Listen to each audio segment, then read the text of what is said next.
Friends, very good morning. This is Shashir. Welcome to my YouTube channel, Shashir की पाठशाला. So in this video we will discuss about teaching methodology of D triple S B.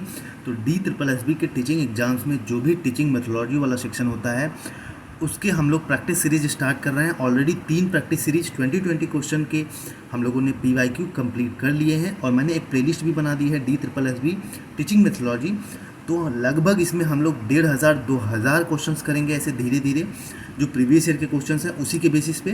और आप लोग अगर इस channel पर नए हैं तो इस चैनल को ज़रूर लाइक शेयर सब्सक्राइब कर सकते हैं. बाकी ऐसे ही हम चीज़ों को कवर करेंगे और यहाँ से आपका बहुत अच्छे तरीके से रिवीजन हो जाएगा. तो चलिए स्टार्ट करते हैं आज का 20 इंपॉर्टेंट प्रीवियस ईयर के क्वेश्चंस. तो पहला क्वेश्चन है, आप स्क्रीन पे देख पा रहे होंगे. एक मिनट, मैं इसको इधर कर लेता हूँ. तो पहला क्वेश्चन है इसमें कि निम्नलिखित में से कौन इतिहास विषय की प्रकृति है? यह वर्तमान और अतीत के बीच का एक अंतहीन संवाद है. दूसरा, यह भविष्य की भविष्यवाणी करने के इरादे से अतीत की व्याख्या है. तो इसका राइट जो आंसर हो जाएगा सी हो जाएगा. इसमें से मतलब एक तथा दो दोनों, ठीक है. तो मतलब कौन इतिहास विषय की प्रकृति है? तो पहला है यह वर्तमान और अतीत के बीच का एक बिल्कुल अंतहीन संवाद है, और दूसरा है यह भविष्य की भविष्यवाणी करने के इरादे से अतीत की व्याख्या है. तो इसका राइट आंसर सी हो जाएगा, पहला तथा दूसरा दोनों. अब आगे चलते हैं दूसरे पे. क्वेश्चन नंबर 2 है. रुकिए, मैं जूम कर ले रहा हूँ. अगर आपको सही से नहीं दिख रहा है तो जूम कर ले रहा हूँ थोड़ा सा स्क्रीन पे. अब सही से दिख रहा होगा आपको. तो क्वेश्चन नंबर 2 है, कबड्डी में निम्नलिखित में से कौन सा मौलिक आक्रामक कौशल है? तो जो कबड्डी है इसमें निम्नलिखित में से कौन सा मौलिक आक्रामक कौशल है? तो इसका राइट आंसर हो जाएगा सी, लेग थ्रस्ट. लेग थ्रस्ट जो है ये एक आक्रामक कौशल है, एक स्किल है जो कबड्डी में यूज होती है. अब आगे चलते हैं क्वेश्चन नंबर 3 पे. भारत में किशोरावस्था शिक्षा कार्यक्रम कब शुरू किया गया? तो जो भारत में किशोरावस्था शिक्षा कार्यक्रम, तो ये कब शुरू किया गया? ये शुरू किया गया था 2005 में. तो इसका जो राइट आंसर हो जाएगा बी हो जाएगा. बी इसका राइट आंसर हो जाएगा 2005. अब आगे चलते हैं. नेक्स्ट है, स्कूल का बगीचा भी सिखा सकता है. तो जो स्कूल का गार्डन होता है वो क्या सिखा सकता है? इसका यह क्वेश्चन, इस क्वेश्चन का यह मतलब है. तो इसका पहला दिया है स्थान बनाना, मतलब प्लेस कोई भी प्लेस डिसाइड करना या प्लेस स्थान बनाना. दूसरा है स्थानीयकरण. तो इसका जो राइट आंसर हो जाएगा डी हो जाएगा, पहला तथा दूसरा दोनों हो जाएगा. कि अगर हम किसी बच्चे को गार्डन में ले जा सकते हैं तो वो क्या सिखा सकता है? स्थान बनाना भी सिखा सकता है और स्थानीयकरण भी सिखा सकता है. अब आगे चलते हैं. क्वेश्चन नंबर 5 है हमारा, which of the following is not an outdoor game? तो इसमें से कौन सा आउटडोर गेम नहीं है? बहुत आसान क्वेश्चन है. तो इसका राइट आंसर क्या हो जाएगा? बी हो जाएगा. बैडमिंटन क्या है? बैडमिंटन एक इंडोर गेम है, ठीक है. तो ये आउटडोर गेम नहीं है. बाकी क्रिकेट, लॉन टेनिस, रग्बी, ये सारे क्या हैं? ये सब आउटडोर गेम हैं. आगे चलते हैं. निम्नलिखित में से कौन सा पंचकोश कहता है कि जो कुछ भी हम खाते हैं वह हमारा शरीर है? तो ये पंचकोश आपने KVS में भी बहुत अच्छे से पढ़ा होगा. तो पंचकोश क्या पूछा है क्वेश्चन? पंचकोश कहता है कि जो कुछ हम खाते हैं वह हमारा शरीर है. तो इसका राइट आंसर जो हो जाएगा सी हो जाएगा, अन्नमय कोश, जिसको हम अन्नमय कोश कहते हैं. यह जो कॉन्सेप्ट है पंचकोश का, यह कहता है कि जो भी कुछ हम खाते हैं वो हमारा शरीर है. भाई जो भी हम चीज़ें खा रहे हैं उसी से हमारी शरीर है, उसी से हम जिंदा हैं. आगे चलते हैं क्वेश्चन नंबर 7 पे. निम्नलिखित में से कौन सा पेंटिंग में इस्तेमाल किए जाने वाला प्रत्यक्ष रंग है? तो पेंटिंग में कौन सा है जो इस्तेमाल होता है और प्रत्यक्ष रंग है? तो इसका राइट आंसर हो जाएगा हमारा बी हो जाएगा, पहला तथा दूसरा दोनों. मतलब सूखे पेस्टल, जो सूखे पेस्टल है ये भी पेंटिंग में प्रयोग होता है डायरेक्टली. वहीं बात करें तो क्रेयान भी यूज होता है पेंटिंग में डायरेक्टली, ठीक है. तो इसका राइट आंसर दोनों हो जाएगा, पहला तथा दूसरा. अब आगे चलते हैं क्वेश्चन नंबर 8 में. संश्लेषण की क्षमता के बारे में जानने के लिए शिक्षक कक्षा में किस प्रकार के प्रश्न पूछता है? तो संश्लेषण जो है इसकी क्षमता के बारे में जानने के लिए शिक्षक कक्षा में किस प्रकार के प्रश्न पूछता है? तो इसका राइट आंसर हो जाएगा, जैसे मान लीजिए किसी बच्चे से आपको जानना है कि संश्लेषण की क्षमता, एनालिसिस की जो बच्चे की क्षमता है वो कैसे प्रश्न पूछे जाते सकते हैं. तो फिर से संगठित करना, मतलब अनऑर्गेनाइज क्वेश्चन कोई पूछ लीजिए बच्चे से तो वो बच्चा ऑर्गेनाइज करना, एनालिसिस करके उसको ऑर्गेनाइज तरीके में आपसे जवाब दे रहा है.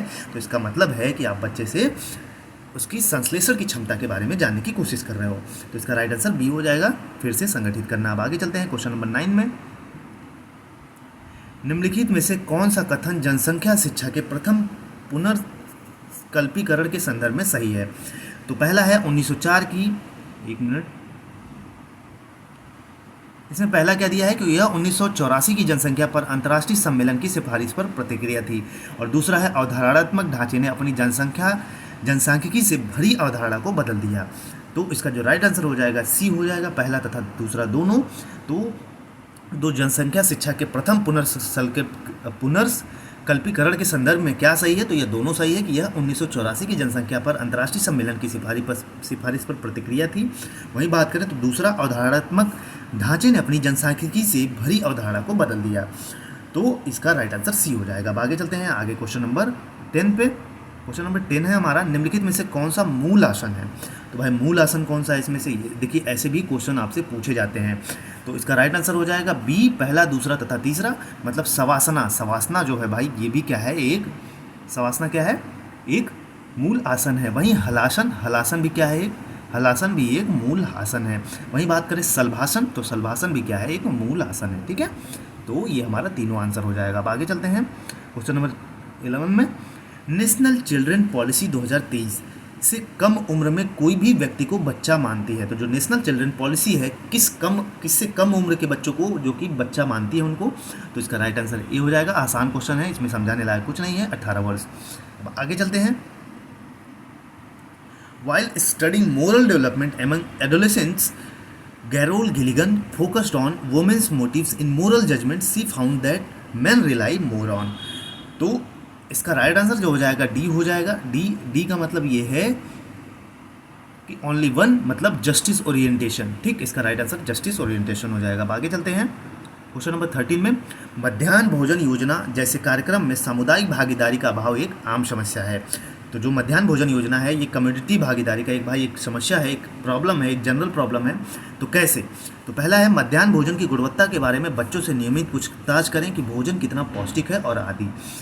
तो इसका, और दूसरा दिया है भोजन की निगरानी और वितरण व्यवस्था और धन की व्यय को सुनिश्चित करें। बिल्कुल, तो इसका राइट आंसर दोनों हो जाएगा। ये जनरल समस्या है कि भाई भोजन की जो क्वालिटी है वो उसके बारे में नियमित पूछताछ किया जाए कि भोजन कितना पौष्टिक है, उसमें कितना हाइजेनिक है, बच्चों के लिए हेल्थ के लिए सही है या नहीं है। और दूसरा भोजन की निगरानी करते रहना और उसकी जो डिस्ट्रीब्यूशन सिस्टम है उस पर कैसे पैसे खर्च करने हैं, ये सारी चीज़ें मैनेज करना।